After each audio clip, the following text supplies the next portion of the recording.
The Bert Show. Time to get buzzed on the hot goss from Hollywood with Abby. It's the Bert Show's entertainment buzz. There's a big breakup going down in Miami Beach this month, and Miami says, it's not us, it's you, to college spring breakers everywhere. So last March, there were back-to-back shootings in South Beach, and it left 2 people dead, including a student who was on vacation in Miami. There were also nearly 600 arrests during spring break 2023, so they've now released a video saying, yeah, we're done with spring break. We need to talk. This isn't working anymore. And it's not us. It's you. Our idea of a good time is relaxing on the beach.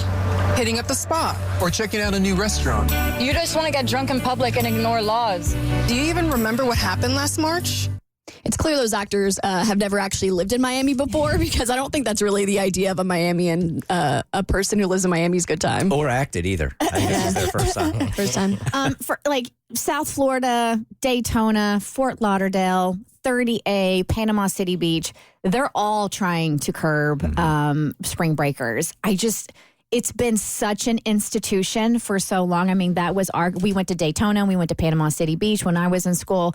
I know a lot of kids, if you can afford it, end up going to like Cancun or Mexico these days.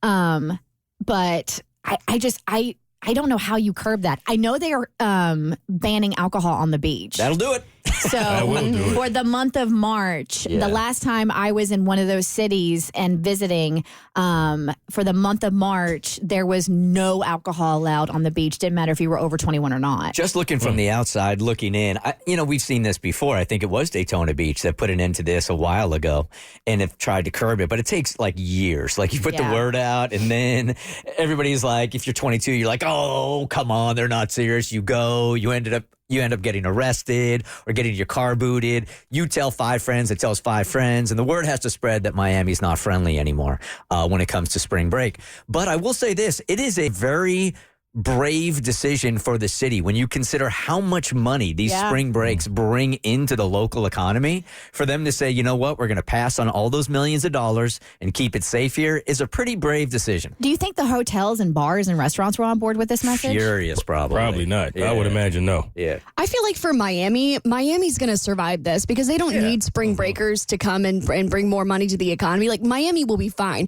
For me, it's more like the cities like Daytona, Panama City Beach, South Padre Island, which is where I got sent to last year. Like, those are the kinds of cities that rely on spring break every year, but Miami's going to survive. You sound like we sent you to Guantanamo Bay. That's how it felt, Bert.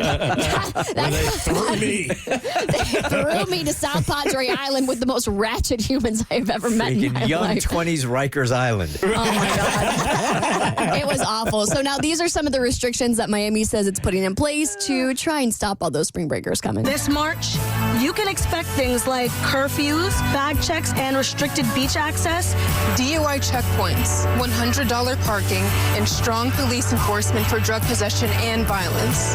Whatever it takes, because it's time to move on. Maybe we can talk when you're done with your spring break phase, but until then.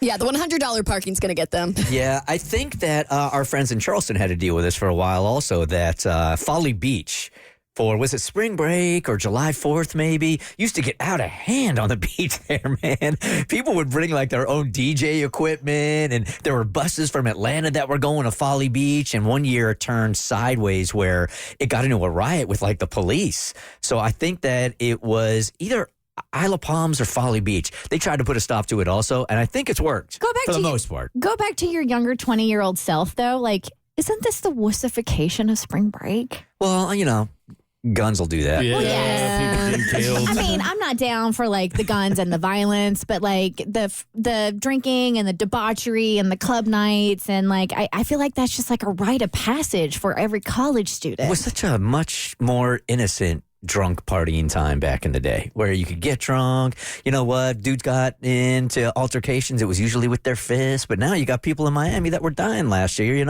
it's just like not worth it. Yeah, I don't blame them for being over it because let me tell you, in Guantanamo, what's it called? Guantanamo Bay? Sure, let's go with that.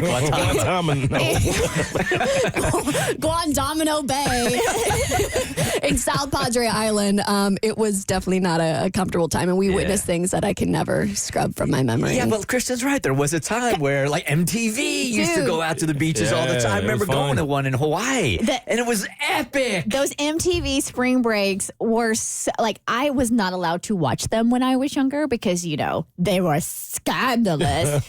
But it was it felt like it was good-hearted debauchery. Yeah. I mean, drunken, stupid, you're going to see some boobs, blah, blah, blah, whatever. But I guess if you involve firearms, I don't understand why they want to curb it. And we do live in a different time now, man. It's 2024. It's very, very different than early 2000s or mid-90s. Yeah, it's all different now. All right, Jamie Foxx is spilling the details on what really went down with his health last year. I'll tell you what he's revealed so far on your next eBuzz on The Bert Show. The Bert Show.